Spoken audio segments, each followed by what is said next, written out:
Hello students, welcome back again. And today I am going to explain you some sentences related to active and passive voice. आज active and passive voice से related जो कि model से related है, तो मैं चाहूँगा कि मॉडल वाले सेंटेंसेस को आप कैसे एक्टिव से पैसिव में कन्वर्ट करेंगे। तो आज मैं आपको कुछ बेसिक कॉन्सेप्ट देने वाला हूँ, तो मैं चाहूँगा कि वीडियो स्किप ना करें और आप जिस सेंटेंस को डिफिकल्ट समझ रहे थे बहुत ही आसानी से आप बना पाएंगे। ओके स्टूडेंट्स, तो आज मैं आपको थ्री वर्ड्स जो इम्पोर्टेंट है आपको एक्टिव से पैसिव में कन्वर्ट करने के लिए, तो मैं चाहूँगा we should not waste our time and now look at here. Hello students, आज आप लोगों की डिमांड पर मैं फिर से active to passive voice model से रिलेटेड कुछ सेंटेंसेस लेकर आया हूँ, जिसमें मैं आपको कुछ बेसिक कॉन्सेप्ट दूंगा ताकि आप बिल्कुल आसानी से इस तरह के सेंटेंसेस को बना पाएँ।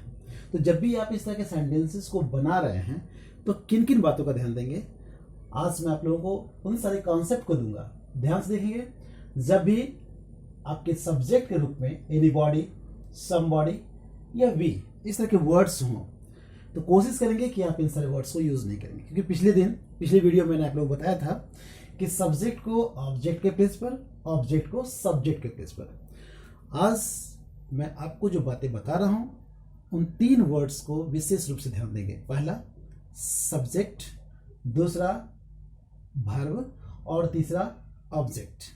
आप ये देखेंगे कि सब्जेक्ट में, सेंटेंस में सब्जेक्ट कहाँ है, वर्ब कहाँ है और ऑब्जेक्ट कहाँ है। इन तीन वर्ड्स को यदि आप आसानी से, दैट मीन्स कि अगर आप फाइंड आउट कर लेते हैं तो बहुत ही आसानी से आप बना पाएंगे। जैसे कि आप देख रहे होंगे आपका सब्जेक्ट जो है एनीबॉडी है, सब्जेक्ट आपका समबॉडी है, सब्जेक्ट आपका वी है। ओके, यहाँ तक तो कोई प्रॉब्लम नहीं है। अब आते हैं अपने ऑब्जेक्ट को खोजते हैं। ऑब्जेक्ट आपको वर्ब के बाद दिखाई देगा। आप वर्ब देख रहे हैं, आपका डू है, डू के बाद आपको ऑब्जेक्ट दिखाई दे रहा है। ओके, आपने देखा कि वर्ब के बाद आपको ऑब्जेक्ट दिखाई दे रहा है। फिर आप देखेंगे वर्ब के बाद आपको ऑब्जेक्ट दिखाई दे रहा है। ओके, फिर आप ध्यान देंगे इस तरह के सेंटेंसेस में जिसमें आपको दो सेंटेंसेस दिखाई दे रहे हैं, यहाँ दिखाई दे रहे हैं और एक आपको यहाँ दिखाई दे रहा है। तो इस कंडीशन में आपको फिर दिखाई देगा, एक आपको वर्ब दिखाई देगा और उसके बाद ऑब्जेक्ट दिखाई देगा। फिर आप देख रहे होंगे वर्ब दिखाई देगा और उसके बाद ऑब्जेक्ट दिखाई देगा। ओके, तो बस सब्जेक्ट, वर्ब और ऑब्जेक्ट। तो आपने देखा कि आपका subject, verb, object, subject, verb, object, और आपने देखा कि आपका सब्जेक्ट, वर्ब और ऑब्जेक्ट। तो आप इन तीन वर्ड्स को अगर विशेष ध्यान देते हैं बहुत ही आसानी से बना पाएंगे। तो आप ध्यान देंगे करना क्या है, एनीबॉडी हो, समबॉडी हो, नो वन हो, समवन हो। ओके, तो इस कंडीशन में यहाँ तक कि आप वी वाले वर्ड्स को भी आप वहां यूज नहीं करेंगे जब आप उसे ऑब्जेक्ट के रूप में बना रहे हैं। ओके, तो आप सबसे पहले जो आपको बताया गया कि ऑब्जेक्ट को सब्जेक्ट के प्लेस पर रखें। सबसे पहले आप लिखेंगे this work, this work. Okay, तो आपने ऑब्जेक्ट को सब्जेक्ट के प्लेस पर लिख दिया। अगला जो स्टेप आपका है कि आपको जो बोला गया कि सब्जेक्ट जो ऑब्जेक्ट के प्लेस पर लिखेंगे, मैंने कहा आप ऐसे वर्ड्स को यूज नहीं करेंगे। थर्ड वर्ड जो आपका स्टेप है वो है आपको वर्ब को उसके थर्ड फॉर्म में लिखना। तो वर्ब जो आपको डू दिख रहा है उसे थर्ड फॉर्म में लिखने के लिए एक बात इसे ध्यान देंगे, आपको बताया गया कि कैन जो है मॉडल है और कैन को उसके थर्ड फॉर्म, कैन के साथ वर्ब को उसके थर्ड फॉर्म में नहीं लिखा जा सकता। तो आपको मालूम होगा कि कैन के साथ हमेशा वर्ब अपने फर्स्ट फॉर्म में होता है। मैंने बोला था कि वर्ब अगर थर्ड फॉर्म में लाना चाहते हैं तो कैन के बाद आप बी यूज करेंगे। ओके, तो this work can be. Okay, और इजली जो आप वर्ड देख रहे हैं यहाँ पर एज ए एडवर्ब के रूप में लिखा हुआ है इजली। अब आप इस बी लिखने के बाद आप वर्ब को उसके थर्ड फॉर्म में लिख सकते हैं, डन। ओके, क्योंकि एनीबॉडी आपको लिखना नहीं है, सेंटेंस कंप्लीट हो गया। फिर मैं बता दूं आपको, सबसे पहले आप ऑब्जेक्ट को सब्जेक्ट के प्लेस पे रखेंगे। दिस वर्क, आपने देखा कि कैन जो है एज ए मॉडल होने के कारण से वर्ब आप उसके थर्ड फॉर्म में नहीं यूज कर सकते, तो आप यहाँ क्या यूज करेंगे, बी लिखेंगे। कैन के साथ आप बी लिखेंगे। अब आप वर्ब को उसके थर्ड फॉर्म में लिख सकते हैं। ओके, जो कि वर्ब आपको दिख रहा था डू, डू को आप थर्ड फॉर्म में लिख सकते हैं। ठीक है, नेक्स्ट सेंटेंस ध्यान देंगे, समबॉडी। ओके, जिसको आप एज ए ऑब्जेक्ट के रूप में नहीं यूज करेंगे। तो सबसे पहले आप ऑब्जेक्ट ध्यान देंगे हमेशा वर्ब को के बाद आपको अपने ऑब्जेक्ट, दैट मीन्स कि वर्ब के बाद ऑब्जेक्ट दिखाई देंगे। तो आप देख रहे होंगे वर्ब स्टोलन है, उसके बाद आपको ऑब्जेक्ट दिखाई दे रहा है, ऑब्जेक्ट को आप पहले यूज करेंगे। आप क्या लिखेंगे? माई पर्स। ओके, माई पर्स। मैंने कहा कि अब सब्जेक्ट को ऑब्जेक्ट के प्लेस पर यूज करते थे, लेकिन समबॉडी होने के कारण से आप नहीं यूज करेंगे।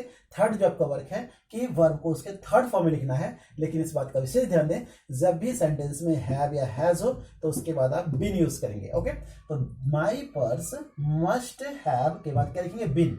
माई purse must have been. Okay, और उसके बाद आप वर्ब को उसके थर्ड फॉर्म में लिखेंगे। ऐसे भी हैव या हैज के बाद वर्ब अपने थर्ड फॉर्म में होता भी है, तो स्टोलन। ओके, अब ध्यान देंगे आप ऑब्जेक्ट को, दैट मीन सब्जेक्ट को ऑब्जेक्ट के पेज पे नहीं लिखेंगे, लेकिन बाकी जो वर्ड्स आपके रेस्ट बचे हुए हैं आप उन सारे वर्ड्स को कंप्लीटली आप यूज करेंगे। When the light was of, when the light was of. तो आपने देखा कितनी आसानी से आपने केवल सब्जेक्ट, वर्ब और ऑब्जेक्ट, इन तीनों को यदि आप आसानी से पहचान लेते हैं तो ऑब्जेक्ट को सब्जेक्ट के प्लेस पे लिखेंगे, और चूंकि वर्ब को उसके थर्ड फॉर्म में लाने के लिए जो रूल आपको मालूम है कि हैव या हैज के साथ बीन लगता है। अदरवाइज यदि आप देख रहे हैं कि मॉडल वर्ड यूज किया गया तो उसके साथ आप बी यूज करेंगे और तब वर्ब को उसके थर्ड फॉर्म में लिखेंगे। Okay, next and last sentence ध्यान से देखेंगे। जिस सेंटेंस में आपको दैट मीन्स की दो सेंटेंसेस एक साथ दिखाई दे रहे हैं, ओके, फॉलो वही करना है जो अभी तक मैंने आपको बताया है कि आप ऑब्जेक्ट को सब्जेक्ट के प्लेस पे रखें। तो आप क्या लिखेंगे? Bed, bed. ओके, बेड के बाद मैंने बोला कि आप वी का यूज जैसे कि ऑब्जेक्ट को सब्जेक्ट के प्लेस पे, सब्जेक्ट को ऑब्जेक्ट के प्लेस पे लिखना है, लेकिन मैंने बताया कि आप वी हो या समबॉडी हो, एनी बॉडी हो, समवन, एनीवन, नो वन, इन सारे वर्ड्स को ना ही यूज करें तो अच्छा है। ठीक है, तो आप लिखेंगे बेड कैन, और मैंने बताया कि कैन जो कि मॉडल है और वर्ब को उसे थर्ड फॉर्म में लाने के लिए आपको क्या यूज करना चाहिए? बी। ओके, तो बेड कैन बी, और वर्ब को आप थर्ड फॉर्म में लिख सकते हैं bought. Okay, bed can be bought but. Next ध्यान देंगे, इस सेंटेंस से फिर वही वर्क हो रहा है, आपको सब्जेक्ट, वर्ब और ऑब्जेक्ट दिखाई दे रहा है। ऑब्जेक्ट को पहले लिखेंगे स्लम्बर्स, दैट मींस कि नींद जिसे बोलते हैं कि बेड तो खरीदी जा सकती है लेकिन नींद नहीं खरीदी जा सकती, तो उस कंडीशन में पहले आप स्लम्बर को लिखेंगे जो ऑब्जेक्ट का काम कर रहा है, but okay, slumber can not, और चूंकि ये यहां पर आपको मॉडल दिख रहा है आप उसको थर्ड फॉर्म में वर्ब को लाने के लिए बी यूज करेंगे, कैन नॉट बी बाउट। तो आपने देखा कि जब भी आप एक्टिव से पैसिव में बना रहे हो तो बस तीन वर्ड्स को ध्यान देंगे। पहला वर्ड आपका है सब्जेक्ट, सेकेंड वर्ड होगा आपका वर्ब, और थर्ड वर्ड आपका ऑब्जेक्ट, जो कि ऑब्जेक्ट वर्ब के बाद दिखाई देगा। ऑब्जेक्ट को सबसे पहले सब्जेक्ट के प्लेस पर रखेंगे, और यदि सब्जेक्ट में आई, वी, यू, दैट मीन्स कि ऐसे वर्ड जैसे मान लीजिए यहाँ पर आई होता तो आई का आप क्या लिखते? मी लिखते। ही होता तो आप हिम लिखते। सी होता तो हर लिखते, दैट मीन्स कि आप उसे चेंज कर सकते थे। लेकिन इस तरह के वर्ड्स यदि हो, someone, no one, somebody, nobody, इस तरह के वर्ड्स हो तो आप उसे यूज नहीं करेंगे। तो मैं चाहूंगा कि आप इन सारे कॉन्सेप्ट को ध्यान देंगे तो बहुत ही आसानी से आप किसी भी तरह के एक्टिव से पैसिव बनाने में आपको किसी तरह का परेशानी नहीं होगी। तो मैं चाहूंगा वीडियो कंप्लीट देखें, बिल्कुल स्किप ना करें, और फिर भी प्रॉब्लम हो तो कमेंट बॉक्स में शेयर अवश्य करें। Okay friends, thank you.